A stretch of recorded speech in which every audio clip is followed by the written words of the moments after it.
Welcome to a webinar on coping with uncertainty, how photographers can take care of themselves during crisis, featuring Mitch Isle, hosted by ASMP General Counsel Tom Madray. Take it away, Tom. Well, hi, good morning. I want to thank all of you for attending this webinar, one that I don't think we've ever done. And it's as part of how we're trying to help photographers interact in these times. We're trying to bring in professionals who can help us all figure out how to cope with what we're dealing with. Today we have Mitch Isle. And I'm very happy to have Mitch here. He's in my hometown where I am, of Dallas, Texas. And Mitch is the founder of Communion Collaborative. Mitch is a licensed professional counselor and psychotherapist. And today, we're going to talk about different ways that we can deal with stress, deal with trauma, cope during these times. You may also see my my Great Dane walking around in the background, and his name is Roscoe. Sorry, he's been sleeping all day long. So we're really happy to have Mitch here. And at this point, Mitch, I kind of want to start by saying one thing you and I were talking about, which is that, you know, today we're talking about general ways to cope with issues, but if you have specific needs, if you feel like you're in distress, you should really seek out professional help where you are. Is that right? Yes, that's correct. And Tom and Doug, thank you so much for having me here. I feel very honored, and so that's absolutely right. There's some tips and strategies, and we'll be sharing some resources with you guys, and my hope is that that's going to be very helpful and beneficial for all of you that are experiencing really difficult times.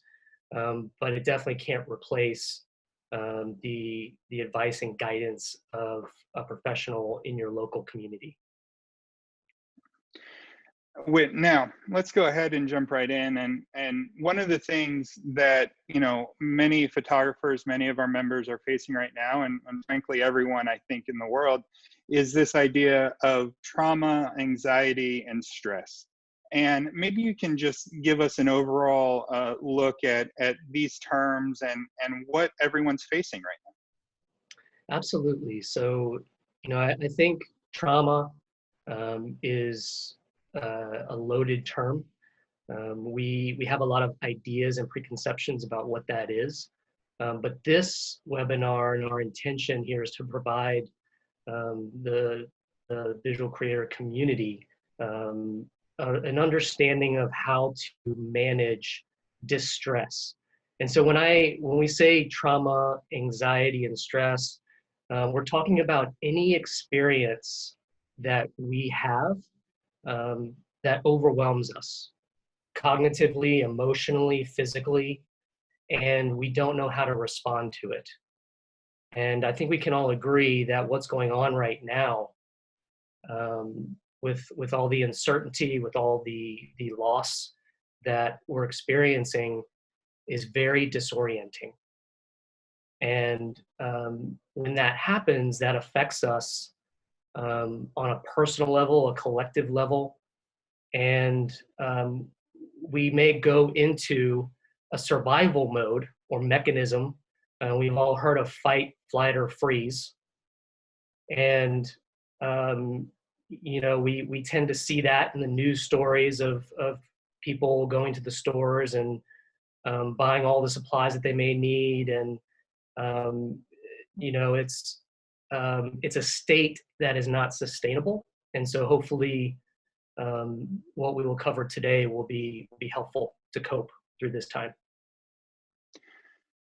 And when I think about trauma, that sounds like it's always a large issue. And is trauma always something, when we think about trauma, we think about major injuries and PTSD and some other things. How do you use trauma or the word trauma when describing what we're going through?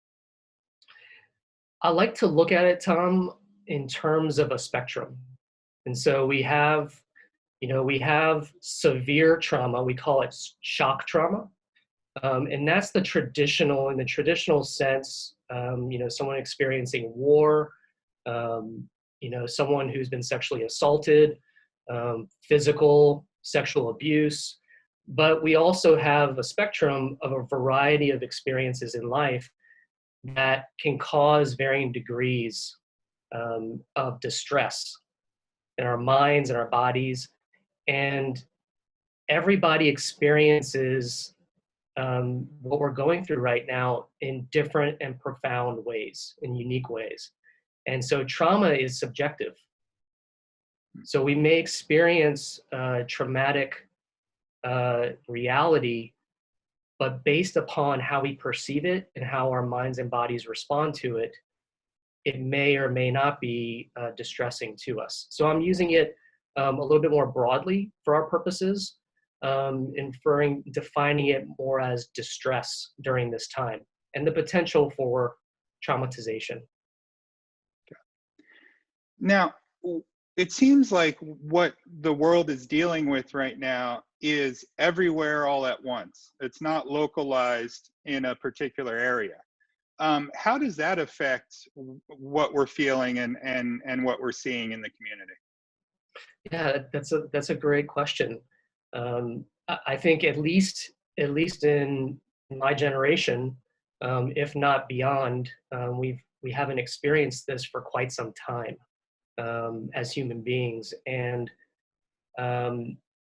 there's a collective experience that we're all having right now as an organization, ASMP, and the photography community.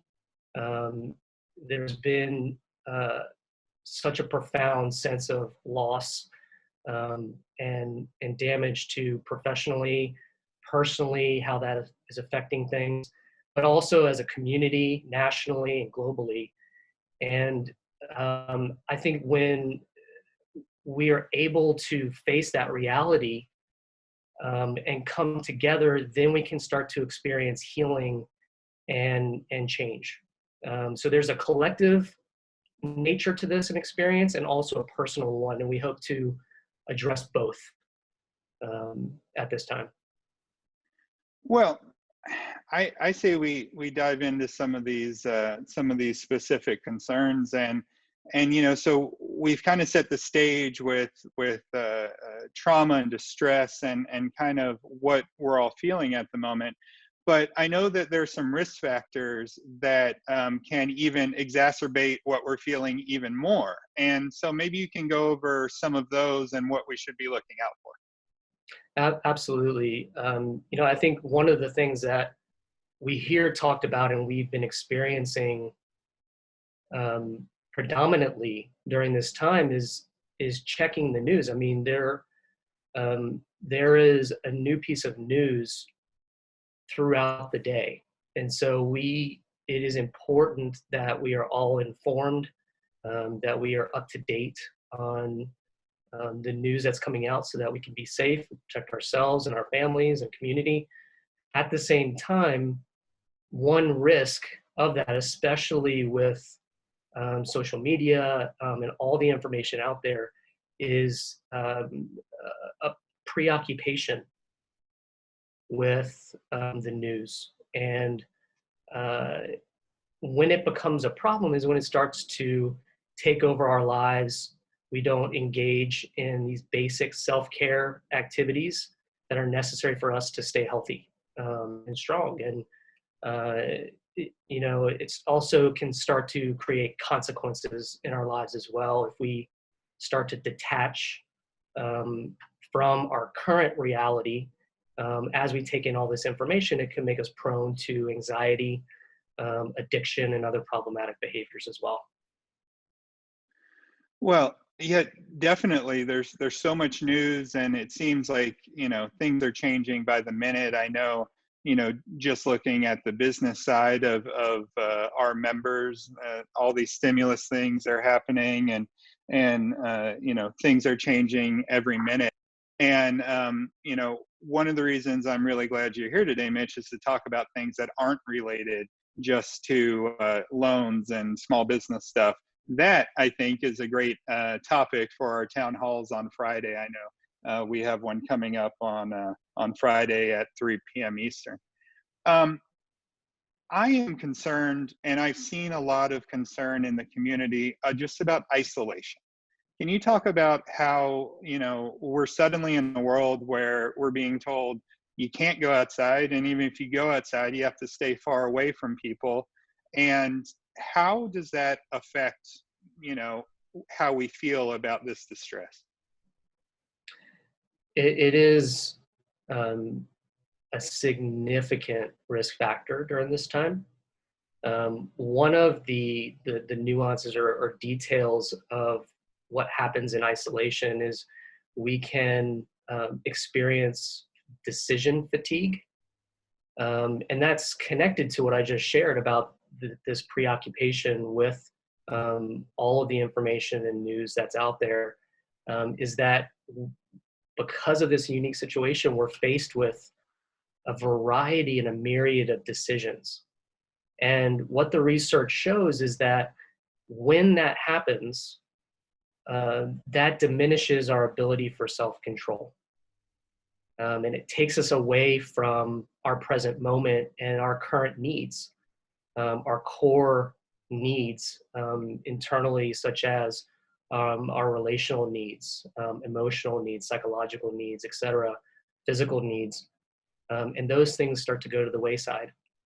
And so that's why isolation can be so damaging, is that it starts to take away from other areas of our life. And so it can feel like we're connected through social media at times. And that is a great tool to use during this time. But that also can't replace, connection with not only other people, but a connection with what's going on internally. I also believe that we can relate to ourselves as well. How we talk to ourselves, how we encourage ourselves.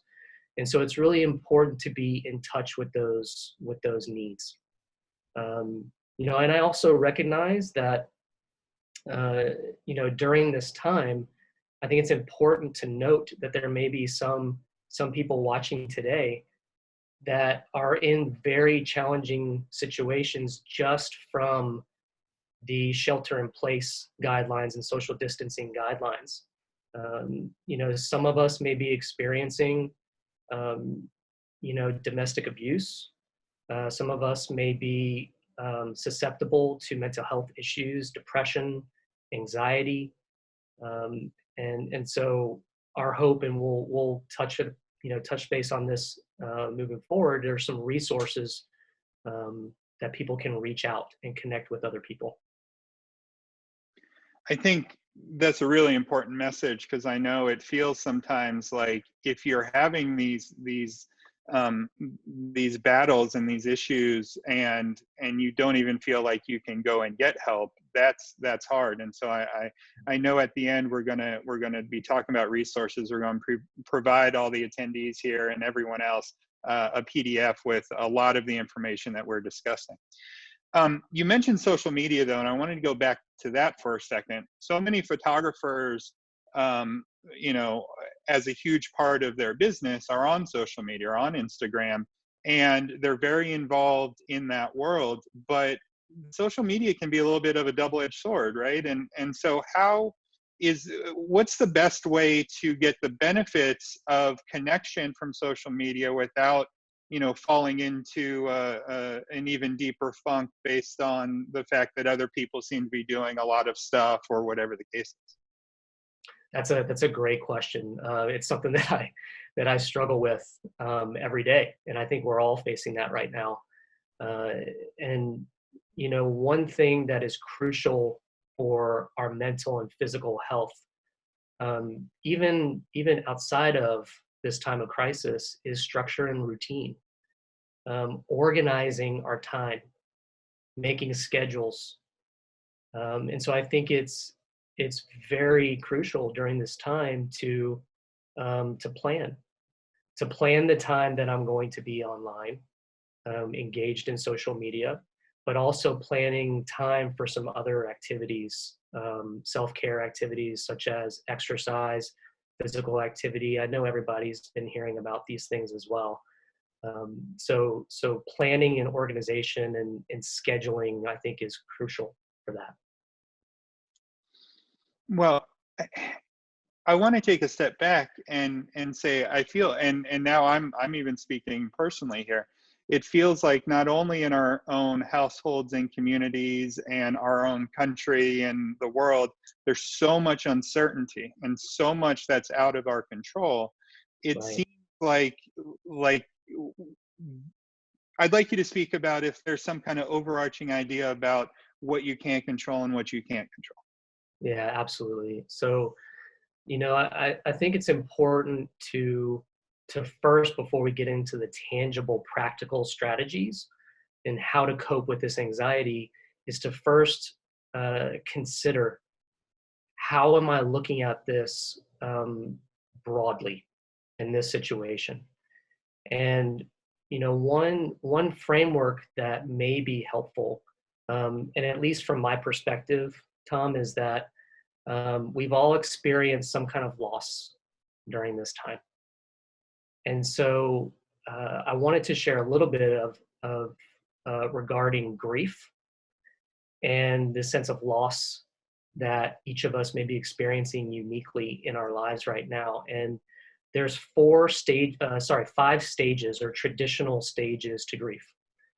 The first is denial. And I'm sure, I know for myself that I've experienced this during this time, especially in the early stages of this crisis. The second stage is anger, of the reality starting to hit us of the particular losses that we're experiencing. The next is bargaining. And the stage of bargaining, we ask questions like, what if I would have done this? If I would have done this sooner, or if I could have just scheduled that. We start to ask and pose these questions to ourselves. And that starts to evoke a great deal of shame and anger, and discouragement. And the next stage is despair, depression, hopelessness. And this is arguably the most difficult time. I guess I'll throw out that we're probably experiencing a little bit of that as well in this time. But if we give ourselves the time and the space to move through these different experiences and emotions, we can come to a place of acceptance. Now, with these 5 stages, they're not linear. We can be in multiple stages at once. We can be in one stage and then go back to another stage. We can skip over stages. So there's really no set way that we go through this. But my hope is that this provides somewhat of a framework of what we're experiencing personally and collectively right now. And, I think what's crucial during this time, and I would encourage everyone to consider what is within my control and what is not within my control. And to give space and time to what's not within my control, and to recognize that, not to dwell upon it and fixate on it, but to recognize it and acknowledge it, and then focus on what I do have control over and prioritize within that.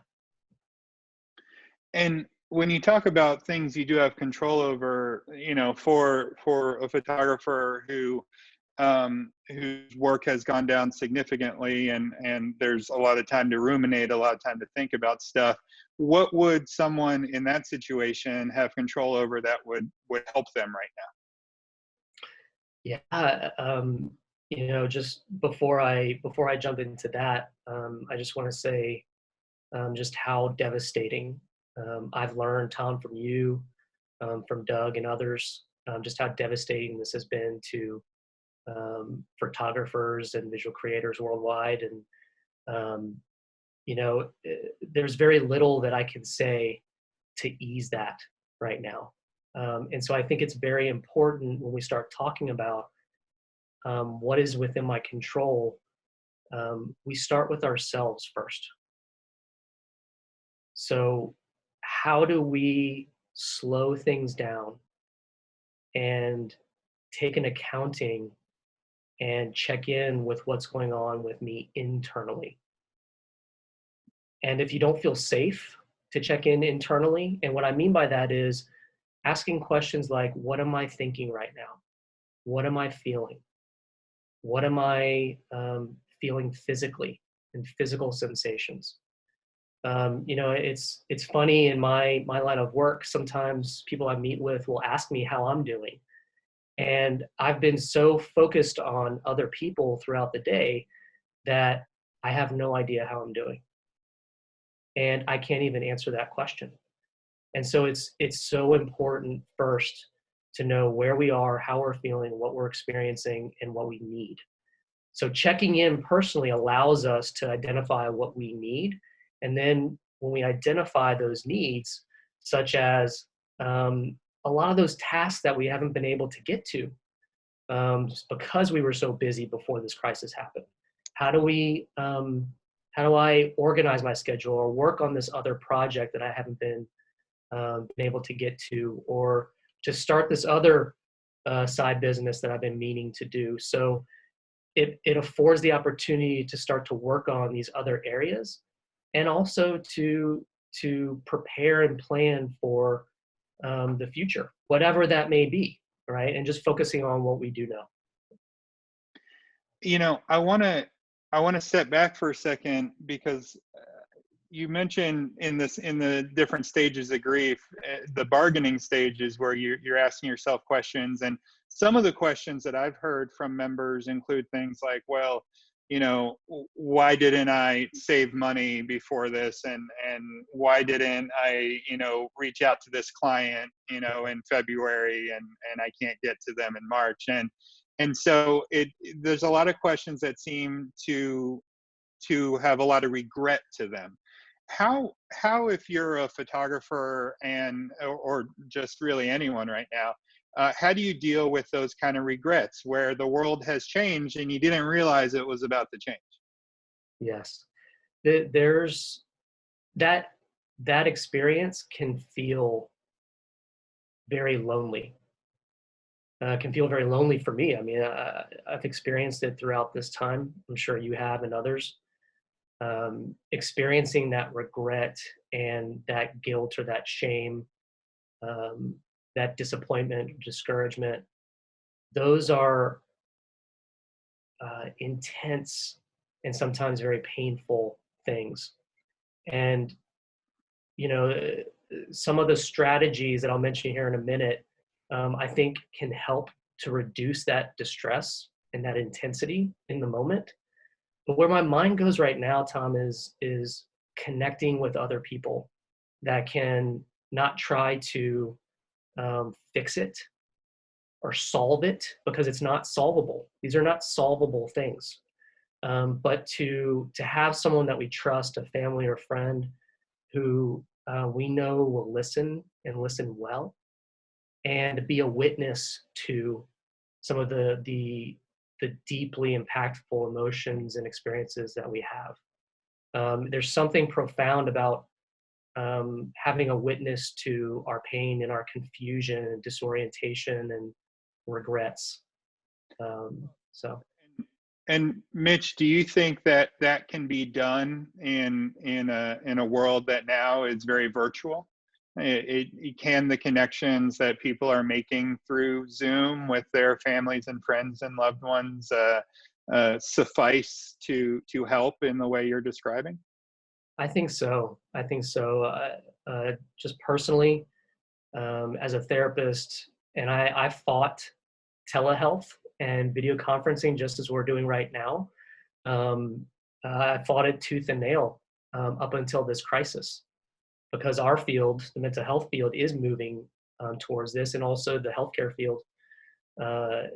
And I've shifted all of my sessions over to telehealth sessions because of the guidelines. And so what I've experienced with people is, in fact, sometimes over telehealth and video conferencing, people have even opened up more in some ways. And I don't really know the phenomenon of that. That may be that we're in the comfort of our own homes and we feel more comfortable. We feel maybe a little bit more space being in a different room where we can open up a little bit more. So I think the possibility for connection can be just as much or even greater. Yeah. I that brings me to a great, I mentioned ASMP Nationals town hall that occurs on Fridays, but I'm reminded that chapters all around the country of ASMP are putting together their own virtual events, and I know one of the most successful has been ASMP New York's town hall, and those occur weekly Thursday at 6 p.m. And I know those are you can find that at ASMP New York's Facebook page, and that's a Zoom conference, and it's these are all ways, different chapters and national. We're all trying to find ways to allow us to connect with each other because we're having these same shared experiences. And I'll echo a little bit of what Mitch said and say, now that I'm interacting with my clients in my law practice online exclusively, it's in some ways it can open people up even more. Like you said, they might be comfortable in a different way. Well, so we've established some of the overarching kind of framework to all this, and we talked about grief and everything else. Let's get down to what we can do to help feel better during the day and at the end of the day, and as we go into tomorrow and as we come out of this whole thing. Can you talk a little bit about that? Absolutely. So, what I want to start off with is first, basic self-care. Sleep, vastly important. That is fuel for us throughout the day. A well-balanced diet, exercise and physical activity, being visual creators and photographers and being in this field, creativity is a part of your lives. But right now that may be taking a back seat for some of you. And so I want to encourage also to utilize your creativity and maybe new and different in other ways as well. In that vein, I want to also encourage healthy play. And I know it's difficult with all the distancing guidelines, but there's so much creativity that I see out there on social media of ways to engage physically, outdoors, etc. And so play is crucial during this time. I want to reference Dr. Stuart Brown and his work on play. And one of the quotes that he has in his book, Play, he says, "The opposite of play is not work. The opposite of play is depression." And so engaging in healthy play individually, and obviously if we're with our families, to make that a priority within that.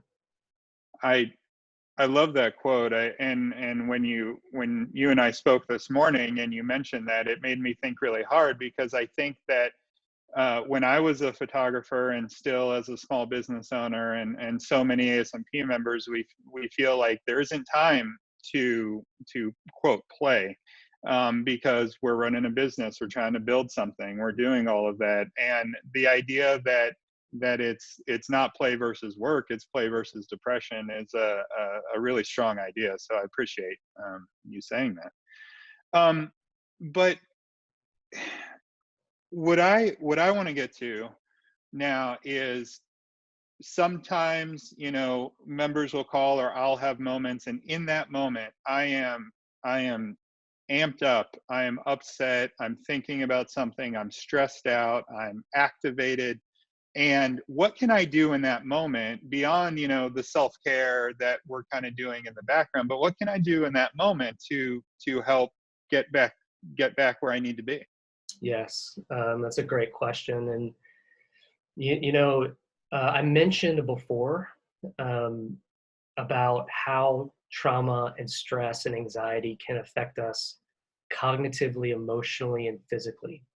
And what I hope that everyone can understand is when we experience what we're experiencing right now, it's not only affecting us cognitively, because it's very, as we start to think about the ramifications and the impact of the crisis, we have all these thoughts. But what's crucial to know is that our nervous system is the connection between our mind and our bodies. And when we experience distress, our bodies remember what happens. And so the window into and the key to helping to manage and cope with the stress, and not only that, but to heal some of the effects of anxiety and distress and trauma, is to focus on physical sensations. So one of the strategies that I want to talk about is grounding and orienting. And these are exercises that take into account our survival responses to ensure our safety and security. And what we want to do is we want to use this intentionally so that we can communicate to our minds and our bodies that we're okay, and to help to calm and settle us down. So with grounding, what we want to do is just, it's very simple, and just getting comfortable in our chairs and putting our hands comfortably to our sides. And we want to put our feet flat on the floor. And you can do this at home right now, or wherever you are. And you can have shoes on, you can have your shoes off. But just start to get out of your head and your thoughts, and gently start to shift your focus to your bodies. And start to just notice kind of the details and the nuances and the contact points of your feet in your shoes, or your feet on the ground, noticing texture, temperature, movement, a variety of different sensations. And while we do this, we want to breathe. And I know that that's something that we do automatically, but sometimes we kind of forget, and maybe we have shortness of breath, or we're not fully self-aware. And so just taking some soft, gentle breaths along with the grounding can help us to calm and settle a little bit. And along with that, we may get distracted as we're doing it. We may have thoughts come in about work, or thoughts come in about a family member. And the idea is, and this is called mindfulness practice, the idea is not to push it away or try to ignore it. The idea is to just hold the space for that and acknowledge it and observe it with a posture of curiosity and playfulness. And when we do that, we just observe. And as human beings, we can do this. It's called metacognition. And we can have thoughts about our thoughts. We can have thoughts about our emotions. And so just acknowledging, I'm thinking about work right now, and then gently bring our attention back to our breath or our bodies. And this just may be a question, but I think I might represent a few of the people watching. The goal here isn't to do some exercise, right? The goal here is to feel better, and that's the goal of the exercise, right? Exactly. So the process is actually the goal. Yeah. It's the process of going through it that allows us to give relief to our minds for a time, but to also be self-aware in the moment. And what we're doing is we're integrating our cognitive experience, emotional and physical. So it's promoting health and integration.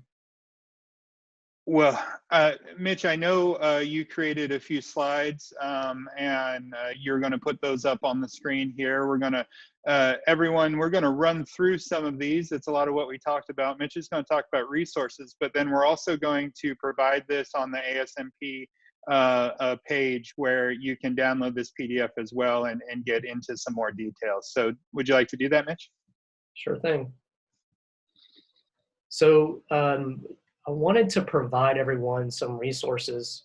And this is for, I think I saw somebody was in Spain, but this is for anyone, but these are a couple of resources from the CDC.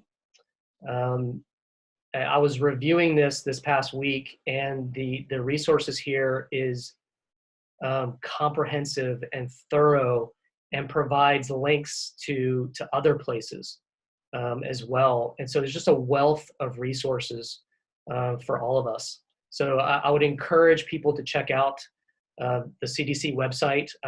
Included a couple of the URLs here. One thing I do want to recognize as well are those of you that have families out there during this time, and children. I think they're the invisible ones right now, at least in the media that I've encountered. And how do we help guide people, guide children through this as well? And so there's a wealth of resources there for parents. And I also want to encourage, we talked a little bit about mindfulness a moment ago, and there's so many wonderful apps out there that you can download, from Headspace to Insight Timer, and they each provide some unique services.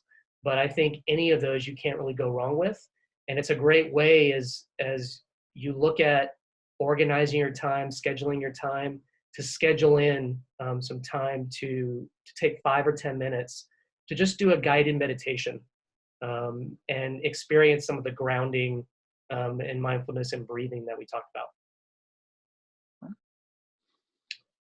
And as we move on here, we also have some support services. So, I mentioned at the beginning of the webinar, there may be somebody out there that is experiencing domestic violence, being home as much as we are. I do want to acknowledge that, whether that's physical abuse, sexual abuse, even verbal abuse as well. The National Domestic Violence Hotline, there's the number, and also the website. A broad general website has a wealth of resources and someone to contact as well. The Disaster and Distress Helpline with SAMS-HSA organization. And then finally, we talked about those stages of grief, and despair being one of those stages. And I know I have felt this at times, and so I want anyone out there who's watching that may be experiencing that despair, contemplating suicide or hurting themselves, I want you to know that there are resources out there like the National Suicide Prevention Hotline, and also local organizations as well, that you can reach out to connect with someone, to talk to somebody who's trained, that can help you kind of talk through this very, very difficult and challenging time. And obviously, if you or a loved one is suicidal or on the verge, please reach out and call 911 as well, as a resource. I think that's really important info, Mitch. And like I said, this PDF will be available to everyone after the webinar. It has other pages to it, which also include some details on some of the self-care techniques and everything else that Mitch has been saying. We'll leave Mitch's email address up for a minute or two, but I want to go ahead and get to some of the questions that were sent in before the event, and then a few that have come in during the event. From Elisan Aliano, how does one help each other? That is a great question, and I think coming back to creativity during this time, And I think that's a strength of this community. And what I would encourage first, and what I like to talk about with the people that I meet with, is self-regulation and co-regulation. And so what I think the question gets to is, how do we help each other and co-regulate with one another? I think both are crucial. And what I would encourage first is self-regulation. So how we can help other people is to first, if we're dysregulated or we're activated or triggered, to utilize some of the things that we've talked about today: the grounding, the mindfulness, the breathing, the healthy play, the scheduling, to help calm and settle ourselves, so that we can be that calm presence, that's still presence for other people as well.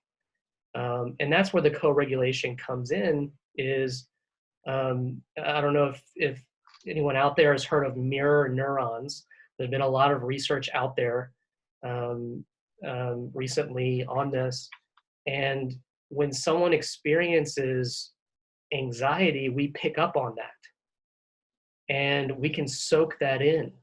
And so one profound way that we can help other people is to help calm ourselves, to get to a centered place where we feel empowered and in control, and people pick up on that.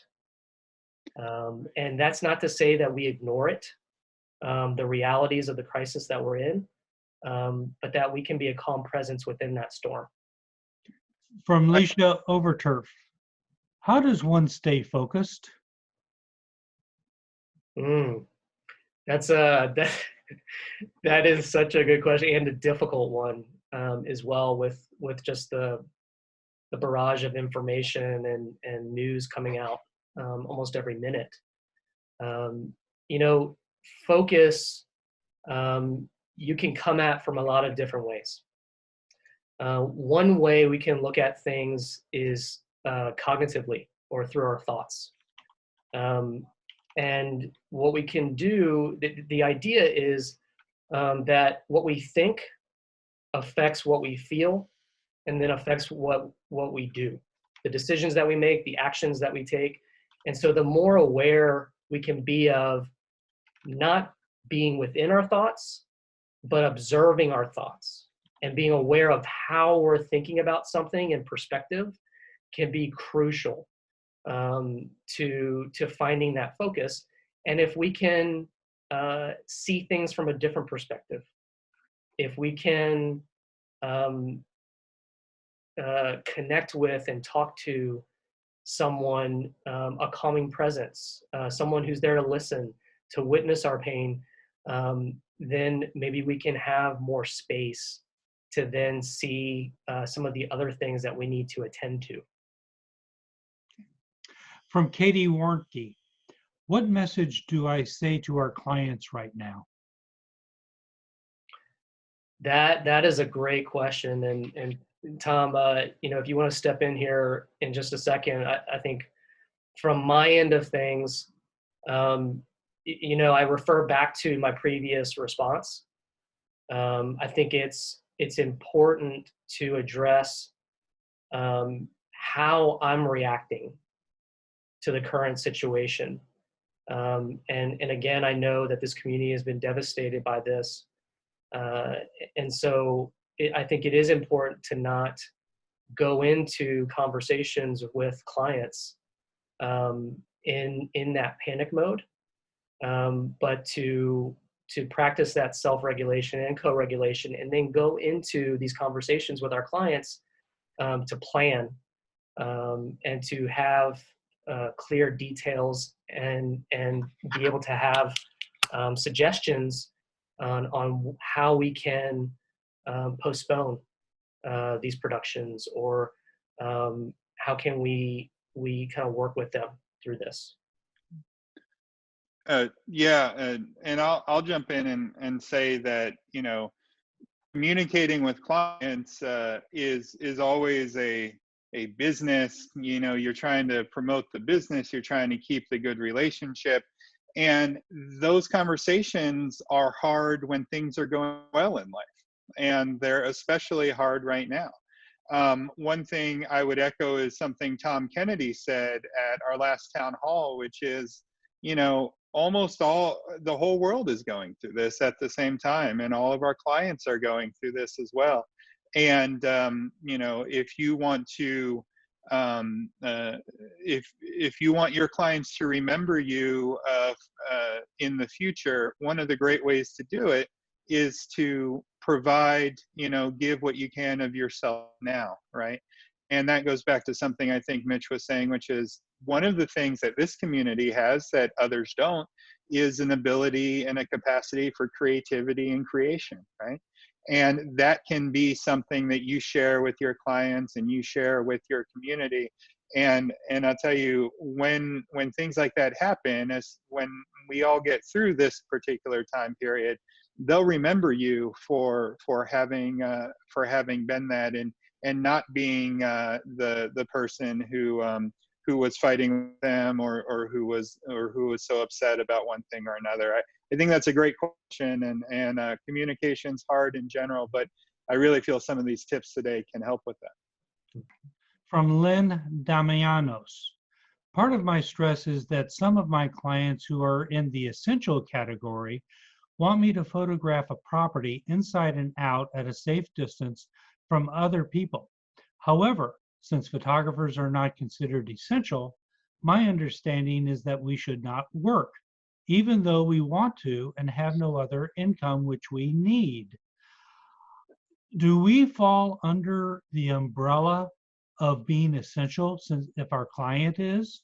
How do I handle this, both from a business standpoint and from a stress level?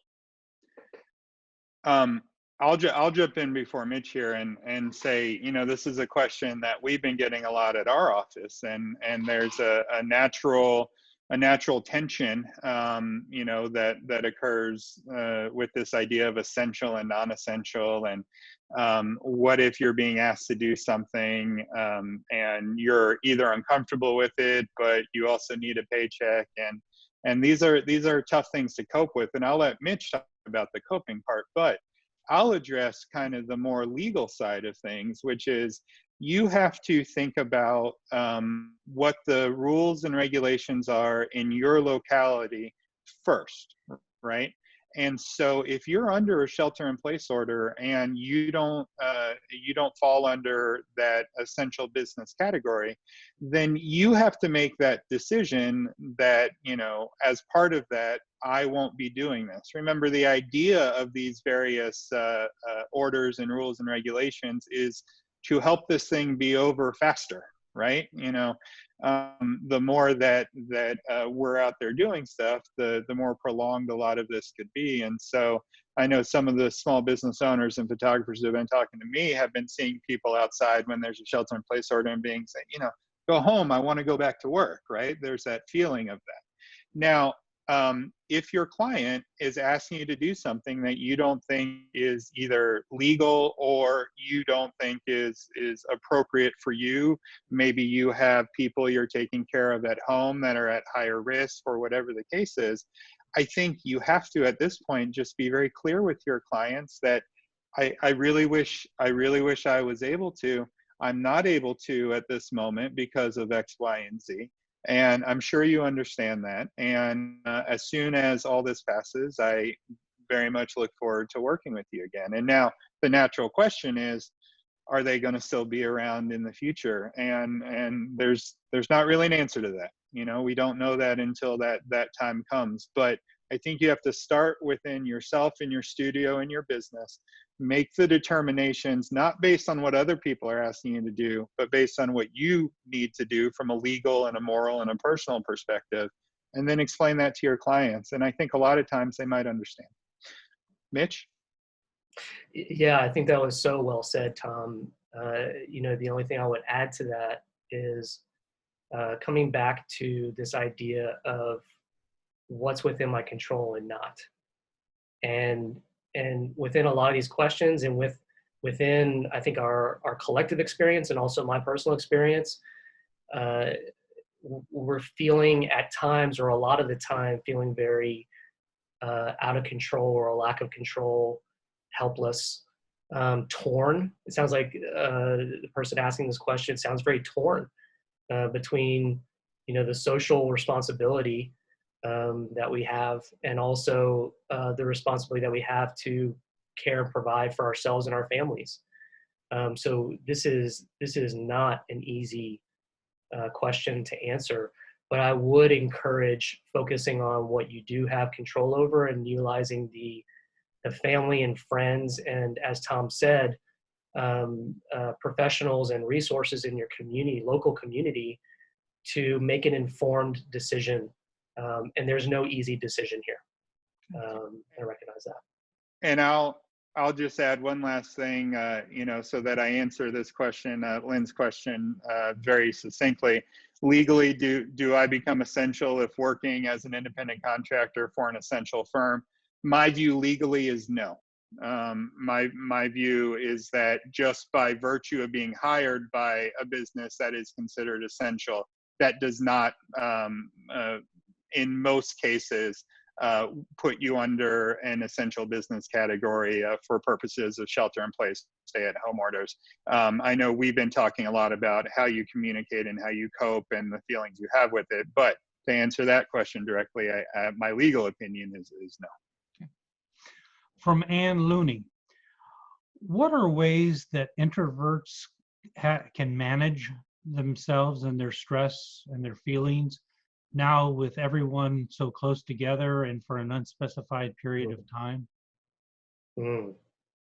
That is a great question, and I've heard a lot in regards to this during this time.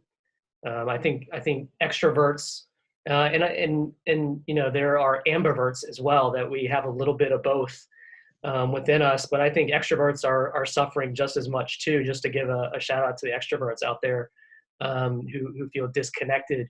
But I think also introverts, such as being around family during this time, can be very distressing. And there's only so much you can do by going into the room and closing your door. And I think again, coming back to the creativity of coming up with ways to engage personally and tend to ourselves. I'm an introvert myself. I need that time to myself to recharge. And so if we need to be in the physical presence of other people, how can I do that in a way where I can still get that sense of being alone? And I think the key to that is healthy communication with the people that we're around. And I know that that's difficult, even for some of us, and even in times where we're not in crisis. But I think it's key to be aware of that need. And it sounds like you've been able to identify that need for yourself. And I encourage those that need this downtime and alone time to have a voice, to feel empowered that you're worth taking care of yourself in this way, and to communicate that to the people in your household. And if you can't, like we referred to people who may be in abusive situations, I hope that there's some resources available that we've provided that you can reach out to somebody if you have that need. So, from David Seed, the collective experience is being experienced virtually, so it seems surreal. Are Zoom meetings and other virtual contact our new norm? And how might we use this disconnected time to help the collective well-being and prepare for it in the future? Yeah, that is a great question. And then the first thing that came to my mind is just the uncertainty that we're all experiencing. I think in various fields, including the mental health field, we are moving more towards telehealth and virtual sessions. Does that mean that we're going to be completely not engaged face to face? I don't know. I don't know the the um the impact of the situation, but I do think that there uh, are a lot of pros and benefits that can come out of this, and the connection that we can have virtually, as I referred to before, can be very different and unique. So is it going to be the same? It's not. It's not going to be in some ways ideal in the traditional ways that we have experienced connection, but I think can be unique and profound in other ways, including, as we alluded to before, of feeling the comfort and safety and security of our own homes, and connecting that way, and feeling the space to be able to open up and be vulnerable with one another. For our last question from Matt Branscombe, how will the industry look back at productions that went ahead amidst the height of the pandemic and social distancing? What moral issues do we need to contemplate? I'll jump in on the front end of this and say, this question brings me back to that idea of attention. How are our clients going to look at this time period? How is the photography industry, the visual creator industry going to look back at this time period? And there's that idea of how do we do what we need to do to survive, while at the same time trying to be our good citizens in the world. And when you have that kind of existential pulling going on, I mean, how do you deal with that? Yeah, that tug of war, that internal conflict, can create immense amount of distress and anxiety, right? And again, I think what's key is that self-regulation and co-regulation, to incorporate into our daily decisions, that organization, that prioritization of what is most important and dear to us and what we value, and make those hard decisions to put those things first, to also become aware presently and currently of what my internal experience is like, and acknowledge the tug of war and the internal conflict that's going on, and then the co-regulation to have witnesses to it, to have someone share in that struggle that this whole community is experiencing right now. Well, I want to take a minute and thank Mitch for taking part today. I can tell why he is a great counselor. I feel calmer now than I felt in a number of weeks, and so we appreciate you being here, Mitch. And like I said, we're going to put that PDF up.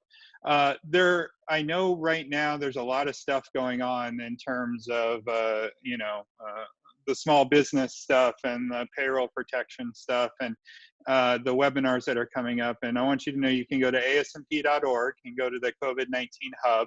You can see some articles we've written lately, one even this morning on that. And there's a great discussion we had today in the chat and in this video about essential, non-essential businesses, that type of thing. Clearly, there's some interest in discussing that further. And so I want to let you guys know that I'll be addressing that at the town hall this Friday at 3 p.m. Eastern. Don't forget also your chapters, the communities that you've built, the virtual town halls that groups like ASMP New York and others are putting on. As Mitch was saying, this is a time where we can connect, albeit virtually, but we can connect and be part of this shared experience. And so I hope this webinar, which is totally different from the ones that ASMP has done in the past, was helpful and beneficial, and I hope you derive something from it. We'll get this information up for you. And again, thank you, Mitch, and we'll talk soon. Thank you so much. It was an honor, guys. Appreciate it.